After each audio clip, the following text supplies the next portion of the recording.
abnormal. The abnormal will end.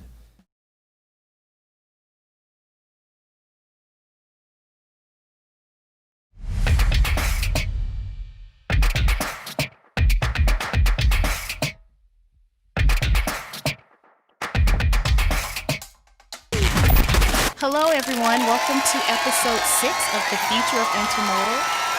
We're so happy to be back. Please give a warm welcome to our host, Mr. Frank Sonzala. Frank? Thank you, Natalia. Oh, yes, we are happy to be back. Once again, we get the podcast going is a great feeling. It's almost like being normal. And in fact, we've been abnormal for a long time. COVID-19, it's a big subject. It's always going to be a subject for a while yet. We're living it and taking care of everything. Just want to tell you that this room has been sanitized from bottom to top to bottom, and side to side. We're doing our physical distancing. I'm not a big fan of social distancing, or else we wouldn't be talking to each other and we wouldn't have a podcast. So we're physical distancing, and we are going one day to be back to the normal, because there's no such thing as a new normal. There's a normal and there's abnormal. The abnormal will end, and hopefully we'll be at a ball game sitting in a stand somewhere and not worry about someone spilling a beer and jumping around going like, oh my God, I'm going to get a disease. No, we're all going to be back to normal. With that being said, getting back to normal with the podcast, we have two great guests today. I mean, they are extremely knowledgeable people in the industry. I've known them for as long as they've been in the industry. And I've been in the industry. The other day I had to put it down that I was 37 years in the trucking industry. Wow. That I must have started at a very young age, I guess. Huh? But however, getting back to this, Natalia, would you introduce our guest? Yes, First Frank. guest. Yes, absolutely. Our first guest is the CEO of Harbor Trucking Association, Mr. Weston LaBar. Welcome, Weston. It's nice to have you. Thanks for having me. Oh, thank you for joining us. It's a pleasure seeing you, and we've had many phone conversations over the last several months, and I understand this is the first time you've put on a sport coat. Well, not the coat, but it's nice to put on a full suit. Yeah. A lot of my pants stop at my knees these days, so. Well, the weather's been hot here. The weather's been hot, Absolutely. and that adds to it. Are you anywhere where you're located around the fires at all? No, so I live on the beach, so we're the last place that's going to burn down, but it's still hot. We still get the notices about the fact that if our air conditioner's turned on too high, they'll shut our electricity off, which I'm sure we'll get into it, but how do you power an electric truck without electricity? I'd like to know, if I can't turn my air conditioner on, how I'm going to move America's freight with an electric truck, but we'll get into that. Yeah, it's the power grid. It's the power grid, and of course the batteries will last, but they have to be charged. They have to be charged, and that's probably the biggest deterrent to the success of the trucks. Not their cost, but it's going to be the fact that it's going to be, how do you charge them, and where do you put a $30,000 charging station? Yeah, well, the charging stations are as much as the trucks right now. So you're talking about $500,000 truck, $500,000 charging station. Yeah. They're not commercially available. We as the HTA have said how, not no, but how. How do we get there? And I know you guys, we love our partnership with CIE. You guys make great equipment, and I know you guys are looking at how can you use the chassis as a way to charge the truck, and that might be what we need, because Southern California Edison, PG&E, all the utilities, they say that they're ready for electric goods movement, but they haven't displayed that yet. Exactly. Well, yes, we've got our R&D people working on everything, and we're trying to stay ahead of the game.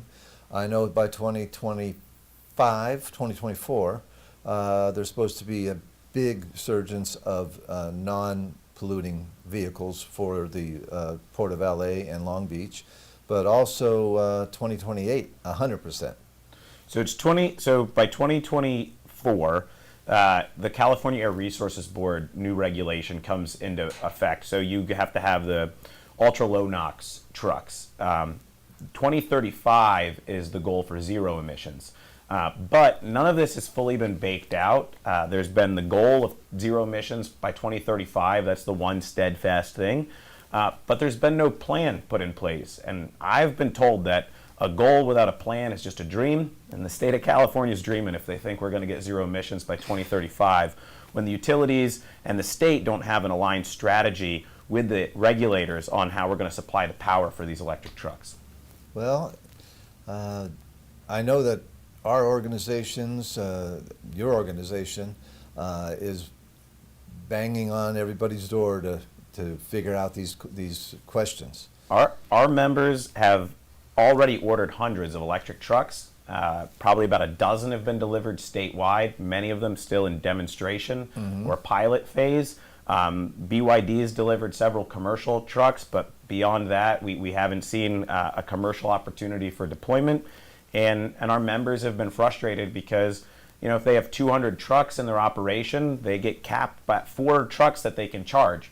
So I don't know how you replace 250 trucks with 4 trucks and continue to support your customers. But these are the things that we're working on. And again, we keep working with everybody, whether it's California Air Resources Board, AQMD, the port authorities. We're talking with them about how do we get there? What's the strategy? We're not saying no. We're saying how. We all live here. We all want to breathe clean air. But fundamentally, we need to have a strategy to get there. And we also need to decipher the difference between improving our local air quality and climate change. And we look at sustainability as both an environmental and an economic opportunity. We need to be able to do good to do well, or it's the other way around. We need to be able to do well to do good, right? We need to make money. We need to keep customers here.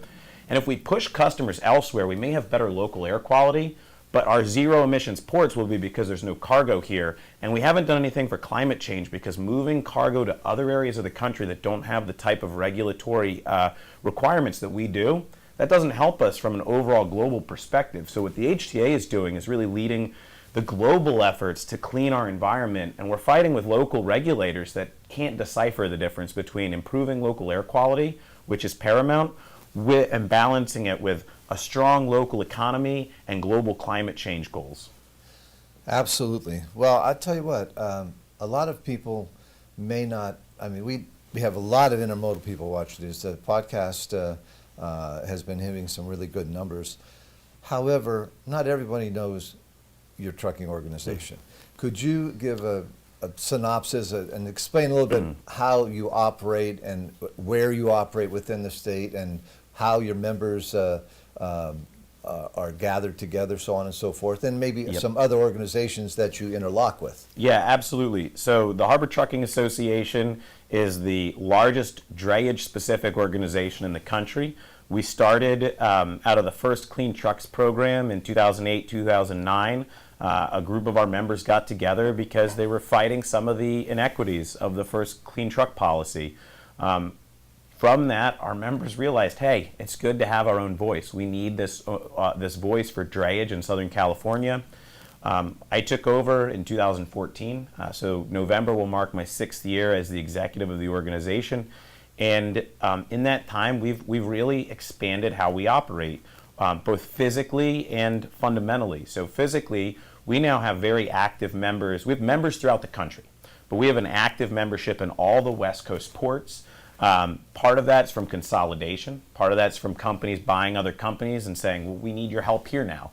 We need your help there now. The common theme is we get asked to go anywhere where there's a clean trucks program that starts to get brewing. They want to know how we've handled it. How do we avoid those same pitfalls that the Southern California truckers went through with all of the labor and regulatory related issues that came out of the Clean Trucks program. But we've also changed our mode to an ecosystem approach. We work with our chassis providers, all of our different vendors. All of the marine terminal operators have been members of the HTA. We work with ocean carriers when they're willing to. We have a lot of the technology startups and even the larger legacy technology organizations that are members of the HTA. We're trying to figure out how we take this industry forward. What's next? How do we stay in front of it? So our organization has very broad membership. Our core is our motor carriers, and then we have our new Trucker Advantage program, which is our owner-operator members. Okay. We've had about 400 or 500 join since we launched that last November, which has gotten increasingly more difficult without having driver meetings. But once we get back to normal, we'll start to see an uptick in that again. And it's about in general, how do we just make the folks within this industry be able to focus on what they do and do well? How do truckers focus on moving containers? How do chassis manufacturers focus on building good quality equipment and selling it at a price that our members can put into effect? How do we work with these technology providers to integrate data and transparency and visibility in the supply chain? And how do we all work together and collaborate? And that's really what we've founded ourselves on over the last few years. Well, that phrase "all together" now has been the phrase of existence here in the last few months. When I opened up the show, I talked a little bit about COVID and basically what we've done to sterilize this room and make it as clean and as germ-free as possible. But can you give me an idea from your perspective how COVID has impacted the drayage industry here on the West Coast? It's been a roller coaster. Back in March, I don't think anybody thought that COVID was going to be a long-lasting thing, that there'd be some short impacts. First thing we did was we started off working with all of the marine terminals, the different depots. How do we make sure that we can have social distancing measures in place? How do we make sure that the equipment is sanitized? How are we protecting our frontline workers, the men and women who are literally moving America's cargo? That was paramount. And so I'm happy to say we reached out to all the terminals on the West Coast. We reached out to all the port authorities. We were able to help find PPE at a time when it was in scarcity. The HTA sent out thousands of care packages to owner-operators and small trucking companies. Yes, they did. Of masks, of hand sanitizer, of gloves. And we got a lot of support from the ports of Los Angeles and Long Beach, BYD, Next Trucking. We had a lot of folks that donated equipment. We went out and spent thousands of dollars of our own budget allocation from our board to spend money. And I think we helped get folks through that process. Many marine terminals did things like switch out the old phones. If anybody's ever been to a terminal, it looked like a payphone. You'd pick it up, you talk to a clerk. Yes. Well, hey, that's not a good way to stay away from germs. So over the course of one weekend, all the terminals switched it out, put in new speaker boxes, went to digital processes so you didn't have to hand paper off or touch different things. So we all came together. We all figured out first, how do we protect our frontline workers? And then it's really been trying to figure out how the industry is going to move forward. Our members have seen ups and downs through this. If you're an export trucker, you've probably had a pretty good time of it because exports stayed pretty steady in some cases. They increased. If your customers were some of the fast fashion like Gap or Old Navy, you were really hurting. That was difficult for our members. So I think now we're at a point where we went from record low volumes to record high volumes. And so how do you respond to these situations? Like I said, it's been a roller coaster. Now where we went from too much equipment, where do you store it? It's not being used, to now equipment scarcity. And how do we operate more efficiently? The West Coast is seeing customers come back that we haven't had in probably 5 or 6 years since some of the ILW slowdowns in 2014-15. And from our perspective, this is an audition. How do we tell folks that we're not just open, but we want your freight? We are the port complex of choice. The West Coast is the best coast for freight. And we're doing everything we can to make sure that we're maximizing efficiency. We're in all these things, the efficiency, the integrations, the digitization. It helps with the CDC guidelines because you're reducing interactions between longshoremen and truck drivers. You're reducing the need to touch things and stand in line. So, Frank, we've been busy. I know you have. Our last phone conversation, and I want you to share this because people, this guy is a walking encyclopedia, and I guess maybe you say Wikipedia, because you ask him a question, he has all the data down to the last decimal point, right? You gave me some numbers on the 710. The 710, for those of you that live outside the state, that is the main corridor out of the two largest ports on the West Coast, going straight to Los Angeles, and from those points on to every freeway there is in existence, I guess.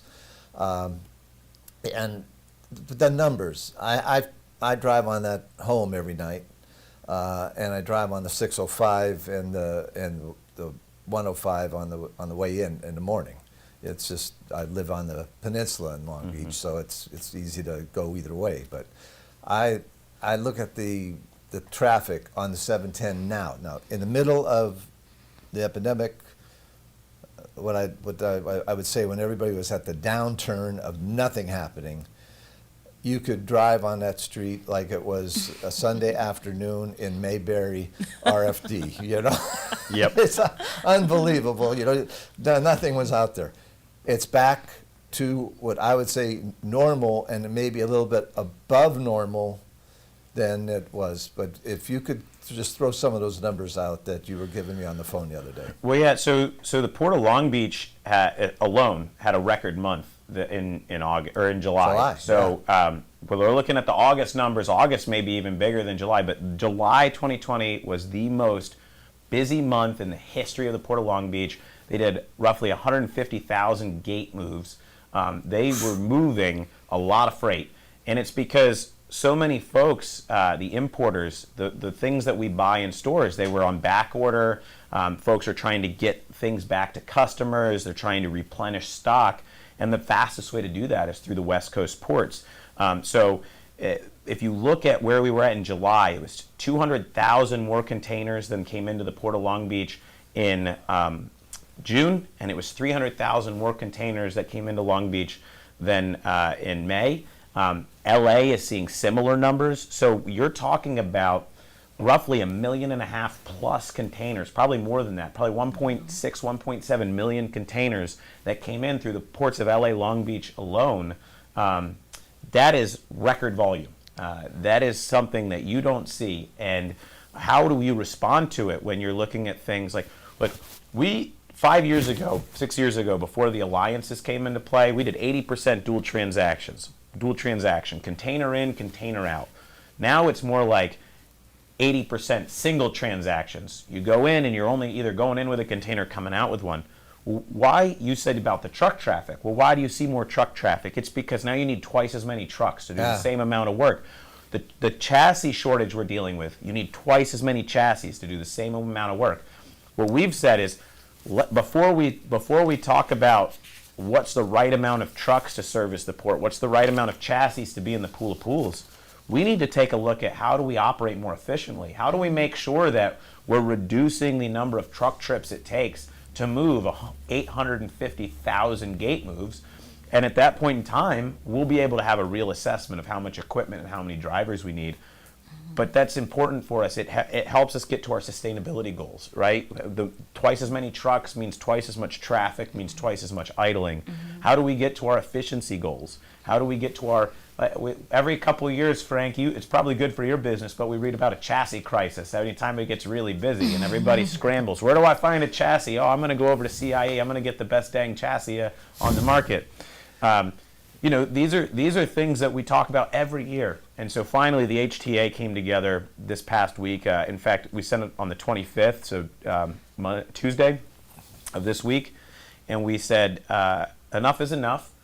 We had 40 organizations, including the American Trucking Association, the California Trucking Association, but the bulk of them were shippers. It was the National Retail Federation, the Agricultural Transportation Coalition, Gemini Shippers. I mean, stuff I've never heard of before, the Tanning and Hide Exporters of America, right? And we said enough is enough. You need to come together as port authorities. You need to create efficiencies. I think the port authorities are very open to these ideas. But what we've said is we need the ocean carriers to give us data in advance. We need to know where empty containers are going. We need technology systems that are able to create dual transactions, not hinder dual transactions. And at that point in time, we'll have a much smoother supply chain here in Southern California, and you won't be dealing with as much traffic on that 710. Well, that's good to know. That's good to know. I've got one of the things that you've been doing has been putting out a BYOC. Yeah. And that is bring your own chassis, because this one was very timely.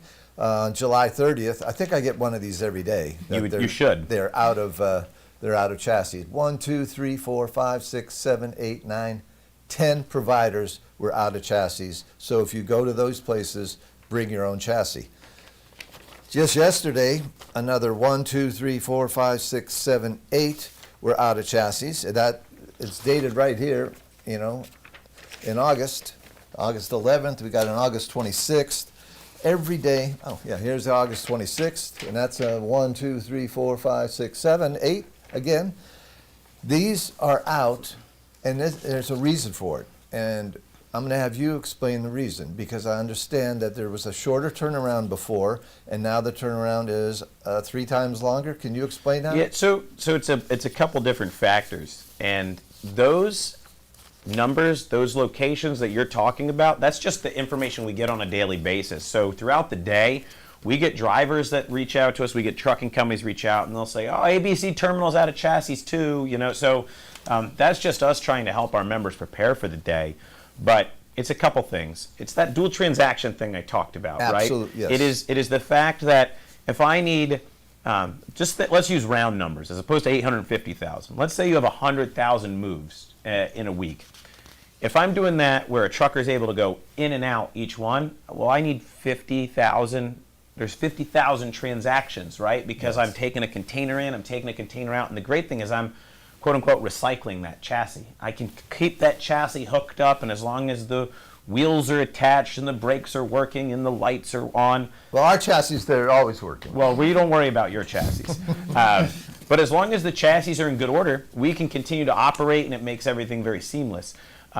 When you have a situation where you need to do single transactions because you can't triangulate appointments, you can't take an import appointment and couple it with an export appointment, or what happens many times is we're told to make appointments 3 or 4 days before the container can get returned, and unfortunately we don't know where we're going to return it until 4 p.m. the day before the appointment. It's like making a reservation at 3 restaurants for Friday and saying, we'll figure out if we want Italian, if we want steak, if we want Mexican.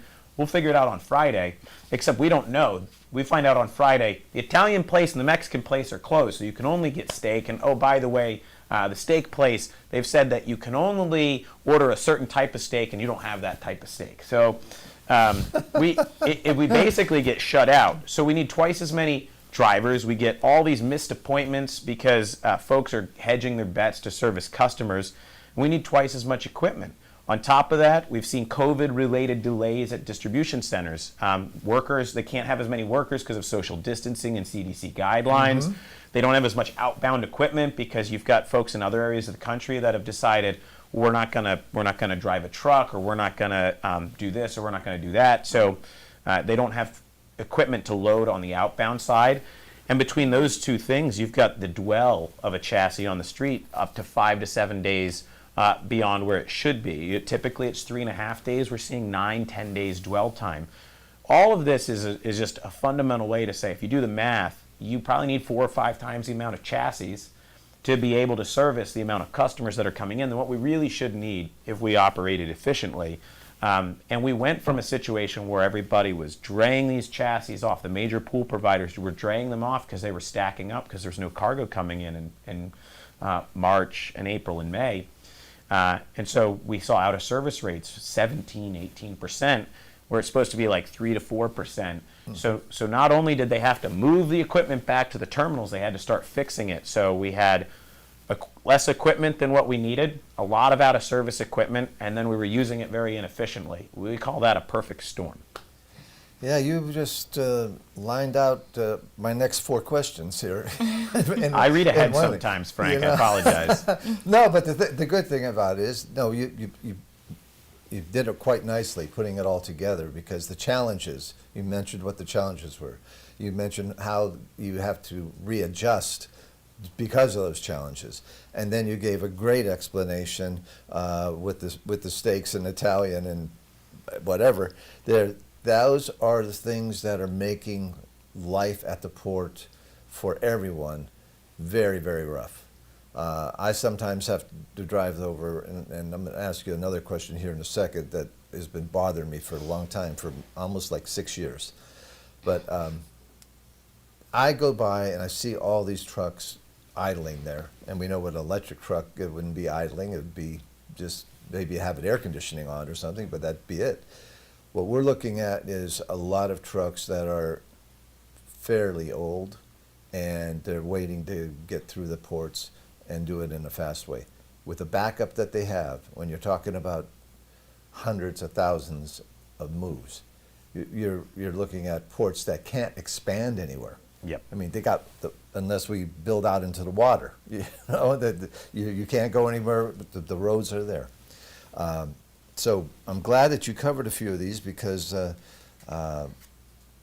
you tied it together so well. I really appreciate that. Now, when is that bridge going to open up? So it's funny you should mention that. Originally, it was supposed to open 2 years ago, I think, but it's going to open later this year. We were supposed to be part of a bridge opening ceremony sometime in August, but because of COVID, things have been moved around. But it'll open this year, and then they'll start the process of breaking down the old Gerald Desmond Bridge. But we're excited. We're excited for it. It'll create more capacity for our trucks to move across. We're hoping those electric trucks can power themselves up that incline with a container on the back. I'm going to probably be one of the people that stay up all night for the opening to be one of the first cars to go over it. Oh, it's going to be a fantastic bridge. It'll be the tallest point. The tallest point of the bridge will be the tallest point in Long Beach, taller than any of the buildings, and it'll be one of those. Like the Golden Gate Bridge, like the Brooklyn Bridge, it will be an icon for Long Beach. It'll be an iconic bridge, and it'll really show, I think, again, the ports, how important they are to our, not just our city, but our region, our state. Our industry is what kept California going. As many others were shutting down, trucking was ramping up, ports were ramping up. We needed to keep Americans clothed and fed and with masks and hand sanitizer. And so I think it's so great that one of the most iconic things in Long Beach will be a bridge at the port that trucks will be driving over every day, because it's so symbolic of what Long Beach really is. It really is the mega complex for transportation and containerization in the United States. We used to look at some of the East Coast ports and say, well, this is big. And, of course, Houston's a big one. Savannah's coming on now. And of course, everything going on in Virginia is really exciting about the port usage over there. But this area is the epitome of traffic. So think about this. Long Beach Container Terminal, when it's fully built out, Long Beach Container Terminal would be, and I don't know if the numbers are still the same, but as of 2 or 3 years ago, would have been the 4th or 5th largest port in the country by itself, behind Long Beach, because obviously it can't be bigger than Long Beach because it's part of it, behind LA and behind New York, New Jersey. So you're talking about one terminal at full build out when it can move over 3 million TEUs a year. That would have been one of the top 5 port authorities if it was all by itself in the country. Yes. That's what we're talking about here. That's another amazing statistic that you have. That's a great statistic. When did they start building that bridge? Was it about 6 years ago? Yeah, so I think they formally started construction in maybe 2016. Okay. Yeah, so it was supposed to be done already. I think it was supposed to be done in 2018, but it's like anything with construction projects. Well, it's a massive job. I look at it all the time. Multi-billion-dollar bridge, $50 million bike lane. So if anybody wants to ride their bike over the bridge, there's nowhere it connects to. So we're still trying to figure out what the purpose of that was and who's riding their bikes through the port. But nonetheless, if you really want to ride your bike over the bridge, there's a protected bike lane, so you can go over and come back. I would be afraid of, if we get a windstorm on a bike on the top of that bridge. I won't be doing it. But you might have a tough time keeping that thing straight, right? All right. Let's see here. I think I have some other questions. Oh, there's 2 questions I want to get to you before we get to know a little bit more about you personally. Absolutely. The volumes for the remainder of this year are we into the peak right now, or are we still going to have a peak? It's going to keep coming. So what we're hearing now, we're really looking at forecasts as far out as the end of September. What we're hearing is volumes will be extremely strong through Golden Week, so essentially into the first week of October. But if you're asking me, I think things are going to remain strong throughout the end of the year. There are certain products that folks are trying to beat the tariffs. Like I said, there's a lot of stuff. If you go on Amazon, I don't know how many things I tried to buy that were out of stock that finally I'm starting to get. Like I tried to buy weights because, I wanted to stay in shape while we were sequestered. Yeah. And let's just say I'm starting to get back there, but my weights come today. I ordered them months ago, and because they were out of stock for that long. So you've got folks that are trying to get to market, folks are trying to get back. I think volumes are going to stay really strong through the end of the year. And I think that, like I said, this is an audition. If the gateways on the West Coast can show not only can we handle your cargo, but we can do it better than anybody else, we'll keep some of that cargo. This is still a primary gateway to come through. It's the fastest way to get your product to market. It's the best way to respond to e-commerce. The problem is that we're overly litigious, overly regulated, and we're very expensive. And when you throw out the ability to have certainty in the market, which is something that we've dealt with because of all of these variables coming from the state of California and certain city governments, the occasional labor issue, these are things that have scared people away from Southern California and the West Coast in general. And it's time to take back our cargo. That simple. Let me ask you this. There's been a lot of numbers thrown around. I have a number in my head about the age of chassis in the entire universe of chassis in North America. Do you have a guesstimate that you'd like to share? Well, I think many of the chassis in the pool are older than they should probably be somewhere in a recycling pile at this point in time. Well, if they were given any money for steel recycling, they'd be fine. Yeah. But the numbers for the scrap metal is way down right now. Yeah, so I think that we've seen, and I don't have a direct number right now, what you'll see is private chassis and private pools are all fairly new. They're going to be 5 years older or less. Yes. It's the pool of pools type chassis. It's the common pools that are in different areas. Those are older, and some of them I think are older than they should be because they were bought for more money. We were talking before it came on. Right. Folks haven't gotten the full investment out of some of that equipment, so they're squeezing blood out of stone, literally. Probably not going to get it anyway because of some of it was built so far ahead of CSA 2010 that came out in 2010 and made chassis being part of the inspection part. Yeah. I think, though, we are seeing a migration more and more towards the trucker-owned chassis, the trucker-leased chassis. You probably see that as a manufacturer. Yes. You see more and more trucking fleets coming in and saying, I want this equipment, I want that equipment. So I think in general, we're seeing the equipment get newer. I've spoken with some of the folks at FlexiVan, one of our sponsors. They've got a different mentality coming from AIM, and so they've talked about putting new equipment into their stock. It's a safety issue. So I would say that as an industry, we're trying to push towards newer equipment, safer equipment, more efficient equipment, and let's be honest, some of the equipment you're building today didn't exist 10 years ago. Mm-hmm. So, the ability to have a 20-40 combo, it's so important because that dual transaction, now I can bring a 20-foot back and take a 40-foot out. I don't have to have a 20-foot chassis and a 40-foot chassis there. Exactly. The sliders, the 53-foot combo chassis, all these things are things that our members are investing in.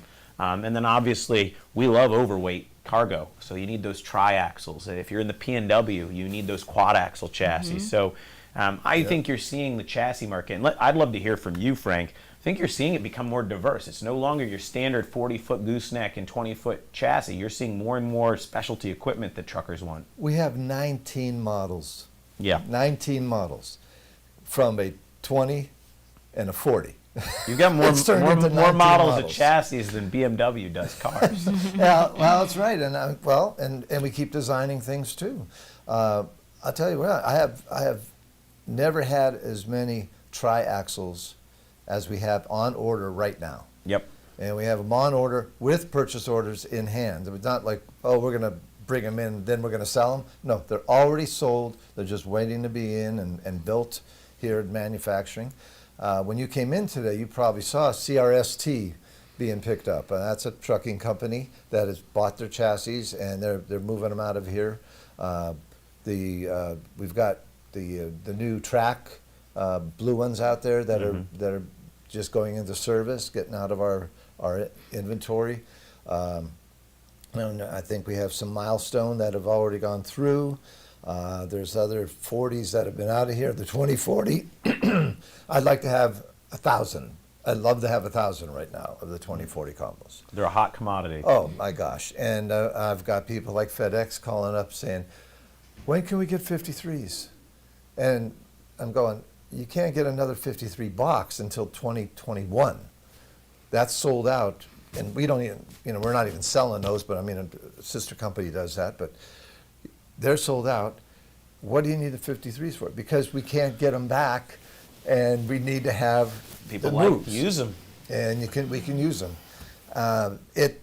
It's a good thing to have, but it's also telling us that, we should have figured it out a long time ago, and how to get this to maneuver better. One thing that I said 6 or 8 weeks ago, and I think going back to maybe April, because I got Gene Soroka, who we all know and love, back here in April 6th. He said the Port of LA is running at 80% in the crisis, and the facility is open for business. Well, that 80% was,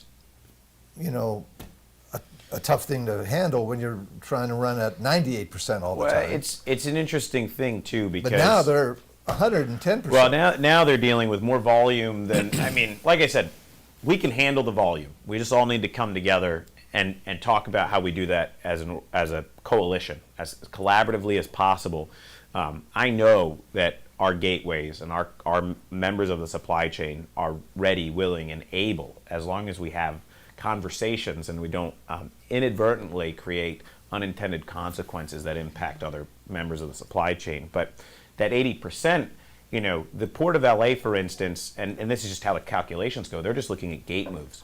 So what you don't know is how many of that were imports coming in and how many were empty containers that were being returned, because an empty container is not the same as an import or an export move. And so that's the thing I think we've been dealing with, is imbalances, right? We get ships that show up and they get unloaded and they're trying to replace lost inventory. At first it was China wasn't manufacturing, and then China got back online and they started bringing stuff back here, and then, oh my God, COVID hits the United States, nobody's working, nobody's buying anything. Then all of us, so we had these imports come in, and then they got held on to a little bit. They didn't know where they were going to go. Then all of a sudden, all these empties had to go back, but no ships were coming in because we had these blank sailings. So then the ocean carriers had to bring empty ships over just to load empty containers in. Then all of a sudden, the economy's opening back up little by little, state by state. Folks that aren't paying the rent, I guess, are buying things on Amazon, because I don't know how folks are getting $1,200 in stimulus check extra every month and can't afford the rent. But our e-commerce sites are seeing a boom. I don't know. I'm not an economist. I'm not making accusations. I'm just saying it doesn't make sense to me. And then we have all these imports coming in. Now I got to figure out how to get all those empties back. There were 33 what are called extra loaders, so extra ships. We went from 60-some, 70-some blank sailings in the first stage of COVID to 33 extra loaders bringing extra volume in. Now we can't get these empties back. So what we're dealing with is kind of a push and pull, as opposed to this fluidity that we like to see. We usually like to see empties go in and imports come in, empties go out. It's a nice, seamless thing. That's a perfect world. Well, that's the world we'd like to live in, right? Well, yes. That's where we should be, always striving to be in the perfect world. Anybody who's a Kobe Bryant fan, I'm from Pennsylvania, so he's a Philly kid. I got to see him play in high school. Mm-hmm. He always talked every day, try to achieve perfect. You'll never get there, but you'll achieve your best if you try to be perfect at everything.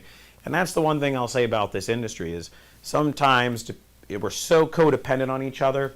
Some folks are focused on the perfect and other folks are focused on the just good enough. And we need folks to focus on the perfect. Absolutely. That's That's great. Well said. That's Yeah. it. Well said. We're going to have to, what time are we at now? We're at commercial time. So, ladies and gentlemen, we're going to take a short break and we'll be back shortly. Thank you.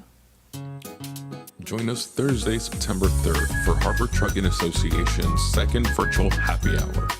All motor carriers who show up will be able to speed date with featured chassis manufacturers like CIE and lesser leasing companies. So grab a drink and head over to harbortruckers.com to RSVP. See you there. Thank you so much, everyone. Welcome back. Frank, back to you. Thank you, Natalia. Well, how apropos is this to talk about a virtual happy hour and have an ad at the same time?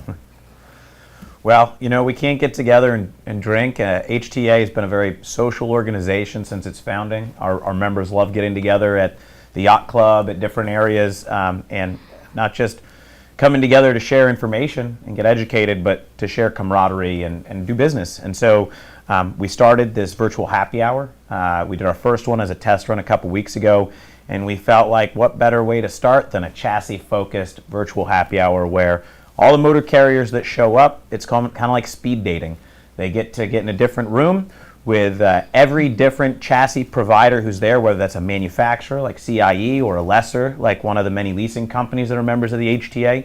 And the goal is to build that camaraderie, build that Rolodex so people know next time they can't find a chassis, who they're going to call.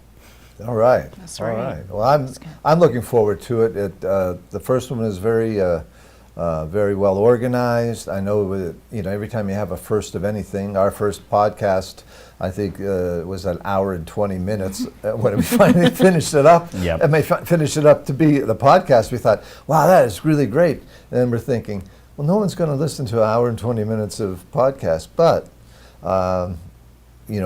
we've been able to perfect it a little bit more and getting into the sixth one here. And I know that you guys did a really good job on the first one, and I was Yes, they did. impressed. Well, that reminds me, It's if always you want going to to sign... be it's always going to be a few hiccups, like you said, on the first anything. But you do your trial run, and then the rest run a lot smoother. Well, we have a great staff. Eric and Carla did a great job setting it up. If Yeah. you want to sign up, you can either go to harbortruckers.com or you can email Eric at harbortrucker, just one truck, harbortrucker.com, and he'll get you signed up, and you'll get a link. You'll get set up. I encourage you to sign up in advance. It's on September 3rd, so it's just next week, and we're really looking forward to it. I think this is going to be a great opportunity for folks to have conversations about what's going on in the chassis market. Yes. Absolutely. Well, we're looking forward to it, and I'm excited about it, and I'm glad that you're here today. It's just worked out perfect. Just a few days from now, we got the happy hour, and I do miss the happy hours. I miss the happy hours. I miss the place like the Maya, Hotel Maya, and looking out over the bay and the Queen Mary and having a libation of some sort. And It has pained me to have to turn you down the last couple times you've reached out to say, hey, can we host you and the staff? I mean, CIE has been great for years of bringing us together, hosting us for lunches or dinners. I've been a great partner, and it has pained me because of the work comp policy restrictions in California. Obviously, our paramount for us is keeping our staff safe and healthy, but also not having our work comp go up, because if somebody does get sick, our illustrious governor has decided that would be our fault no matter what. And so we've had to say no, and it's pained me because I love getting together with you guys. But thank you, and we'll get together here one of these days. one of these days when we're back to normal. But you know what I do like about it? This is like underground. Yeah. It's like the old speakeasy days, except you're doing it virtually online. I love speakeasies. I know we're going to get into more of who's Weston LaBar, but fun fact, up until recently, I now have a 3-month-old son and a wife, but when I was single, I belonged to 3 different speakeasies, 2 in Long Beach and 1 in downtown LA, and that, to me, I love that old school vibe. Last year I was in Italy, and we found a speakeasy that didn't even have an address. Nice. You had to find it. You had to know where it was, and it was a 1920s themed speakeasy. It was 100%. They had candles. Everything was called Rasputin, and that was for me one of the highlights of the trip. Going back in time, having some classic cocktails with my wife, listening to some classic music, and they said some days it's packed, and just so happened that night we were one of 2 parties there because nobody found it that day. Oh, that's so cool. Well, I'm telling you. And where was this, Weston? That was in Florence, Italy. Okay. I'm going to tell you that there is a speakeasy that I hold it way up here, and it is in Jamaica, and it's called the Rabbit Hole. And we'll discuss about that because possibly there could be a chassis shortage in Jamaica, and they probably need a Harbor Trucking Association to be over They there do. to figure it out for them. We at least need to do a trade mission to let them know about the great quality chassis that CIE provides and the great programs they can get by being HTA members. Yes, I have some stories from the Rabbit Hole you'll enjoy. We'll share those But, offline. Yeah, speaking about getting to know you a little bit better, we do a few things every time, and we usually do it at the end of the program. But since we're going to virtual after this segment, we're going to do you right now. All right. And first thing is, I'm going to look at asking you these questions. And the first one is, we call it sports segment. Philadelphia And Eagles. it's in 60 seconds. You get 60 seconds to do it. And there'll be a timer on the screen, but you go ahead. Philadelphia Eagles. That's the answer to the question. That's the champions. Well, they were a couple years ago. Yeah. No, but go ahead, ask the question. Well, that is, what's your favorite team, sports? And so your favorite sport, Yeah, gotta be football. Your favorite team is the I've Eagles. been a sports fan my whole life. I've played sports. I think that's where I was able to develop a lot of my leadership skills. I think anybody who has kids should get them involved in organized sports. But that said, I grew up. I've always been a huge Philadelphia Eagles fan. I was Randall Cunningham for Halloween for every year when I was a kid. He and I have the same birthday. I got a birthday card from him in the 3rd grade. My grandmother sent the Eagles a card and a nice note with a picture of me, and Randall Cunningham wrote me a personal birthday card back. I went to the NFC Championship game in Philadelphia with my wife before Super Bowl 52. It would have been early 2018. I cannot get enough of it. I watch the preseason. I listen to podcasts every day about what's going on in the trade market. Yeah. I love the Eagles. Perfect. Perfect. And under 60 seconds. Yeah. I was stretching it out. I actually went to, my sister was a school teacher in Philadelphia. I'm from Erie, Pennsylvania originally. So I went down to visit her, and she had got tickets, and we went to Eagles. And I'll tell you, the fans, you can't describe the fans. You have to be there to experience the fans. It was funny, when we were there for that game, we were in the hotel, and I got in the elevator with 2 Vikings fans, and they were saying, wow, it's all these, I don't know what people were saying, all the Eagles fans have been so nice, somebody's bought me a drink, in the hotel lobby, and I said, wait till you get to the stadium. No sooner do I get out of the taxi, I mean, the taxi guy took off before a couple Vikings fans, I think, even got out of the taxi, right, if that tells you anything, and immediately, I see a guy in a Vikings shirt holding his kid, and there were expletives being thrown at him, and I was like, yeah, okay, welcome to Philadelphia, right? well, exactly. You just have to experience that at one time. Next segment is music, and what's your favorite artist or your favorite song or concert or anything that? Yeah, that so my music taste is very eclectic. My wife is a trained opera singer. Wow. She has her master's in opera performance from the New England Conservatory of Music. And if anybody knows me, the song that's most associated with me is Toto's Africa, #1 song in the world in 1982. And at our wedding, she sung Toto's Africa to me with a 4 or 5 piece band behind her in opera. And so that's my fun music story. Wow, that's great. That's so sweet. I'd like you got a video of that, didn't you? Yeah, we do. Oh, great! I want one day. Yeah. I'd like to see that. Absolutely. I'll make sure you get I a love copy. that song. I love that song also. Very excellent. Bottoms up. I know, but now this one really is one that Marcos came up with. and it's really good. It's called bottoms up, and everybody thinks it's about drinking, but it's not about drinking. But it is. At some point in your life, something happened where you really felt that you were at the bottom, and things were down. And how did you make it go up and finish off with a success story from the bottom to the top? Because each and every one of us have these things in our background. And you know what? Sharing it with other people and let them know that you can really turn things around, you got to put your mind to it. Yeah, so I moved to Long Beach, California in 2012. I started a consulting business, and I was working with two major clients. After a year, one of those projects was over, and they didn't need to renew that contract. And you can imagine moving to a place where you know no one. You had about $500 in your bank account. For the next year, I ate a lot of spaghetti, but during the course of that year, I got hired by this little organization called the HTA to do some consulting. And here I am now, 6 years later, as CEO of that organization.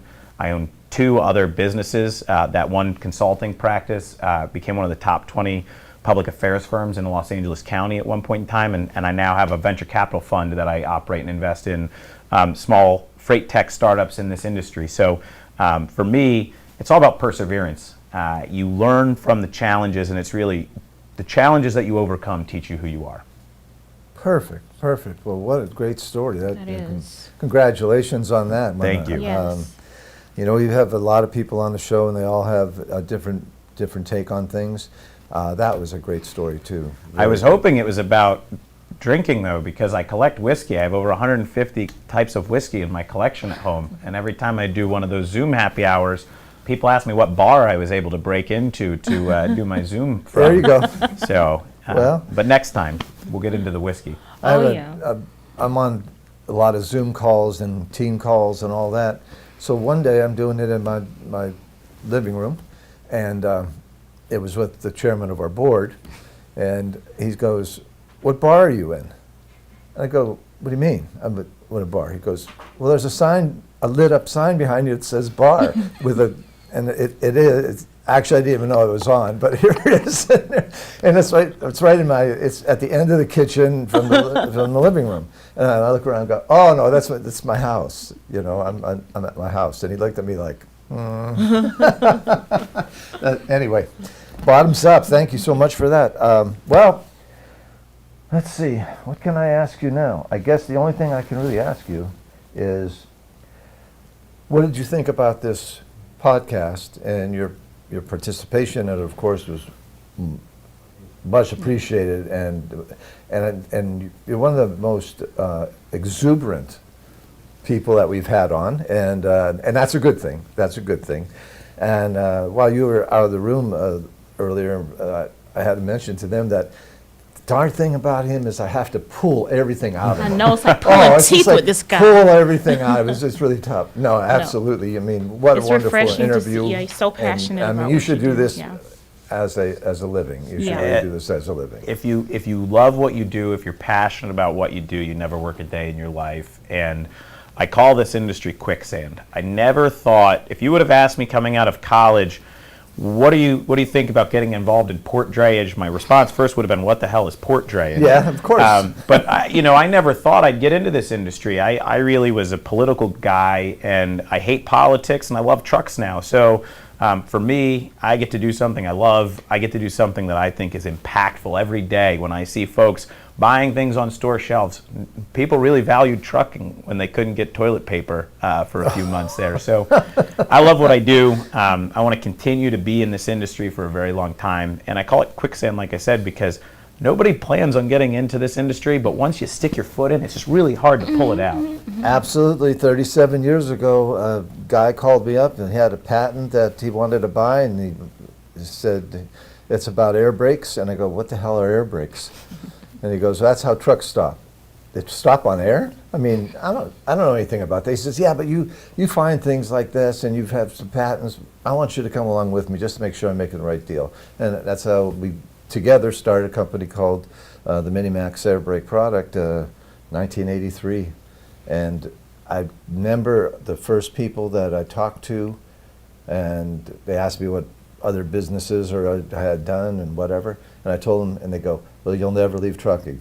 And I'm going like, oh, yeah, 5 years, I'll probably be doing something different. Because I was one of those startup guys. I would do a startup for 5 years, give it back to the owners or the shareholders, and I'd go on and do something else. And basically, I'm here. So I know the feeling. it's a great feeling. Is there anything you could suggest to us, because you've done all these, a lot of different interviews, obviously that shows, that we should be doing better? This is very professional. I mean, we do these things from Zoom. So I think this is great. I'm glad you guys are doing this. I think that our industry needs more information. If there's one thing I've learned is that how, this is going to come off wrong, but how uneducated so many folks are within the industry. So what we've made during COVID, our number one thing is information, is education. It's getting information to truck drivers to understand what's going on at terminals. It's getting information to terminals to understand what the truck drivers are experiencing. It's working with the cargo owners to understand what's really going on here. What I realize is so many people, they see things and they evaluate it at the surface level. We want to get down and dig deep into the roots and say, this is really what's going on. And one of the things I do want to mention, and as part of that is, you know, we see what's going on in the chassis industry in America. We were one of the first organizations to say that chassis should be exempt from tariffs. And we firmly believe that, because the end customer of the chassis is our member. It's the small American company, it's the motor carrier who is trying to move America's cargo and get things to stores and get things on shelves. And what people don't realize is that we've got a great partner in CIE. We've got the best equipment, and you guys have come and turned full circle to be able to not only give us the best product, but give it to us at the best price.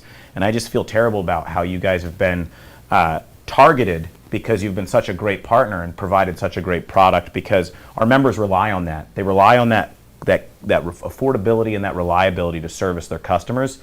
And if we have to start paying twice as much for a product that's half as good, costs are going to go up to American consumers, because our costs are going to have to go up to the big BCOs. So thank you for what you do. We're here to support you guys. And I just want everybody to understand that when we look at equipment, it's the trucker who always ends up having to pay more, and then it goes to the customers. So remember that the next time you support a tax on truckers, or you support a tax on trucking equipment, or you don't want that warehouse or that truck yard anywhere near your house, but you want that package in 24 hours or less. If you bought it, a trucker brought it, and we are literally feeding and clothing America. So please say thank you to a trucker. Make their life a little bit easier, because know that your life's easy because of what they do. Wow. With that, that's a wonderful closing for this segment, and I truly appreciate the kind words. We're going to try to deserve everything that you said. We're going to try to deserve that going forward, and keep up the good work that we try to do. I'm so very happy to inform you that after we furloughed a lot of people, this upturn, this new tick in the business, we've been able to bring the majority of them back, and most of them came back. Even some of them maybe were making a little bit more money than they were making here with the extra $600, but they came back because we try to make this a family affair, and our employees, and I've said this a million times, are our assets, not the steel out there, not the rubber, not anything else, but our assets are the people, and they know what they're doing. If you watch somebody stacking 5 chassis high and not having a scratch be put on them, or something tip over and killing somebody, you're looking at an artist on a forklift or a crane. It's amazing. So thank you so much. I appreciate you being here. Anytime, you're welcome back. And I'm going to take you up on visiting someday and taking a look at that selection of whiskeys that you have. Absolutely. All righty. Thanks for having me. All righty. We'll give the We'll give the elbow bump. Yes.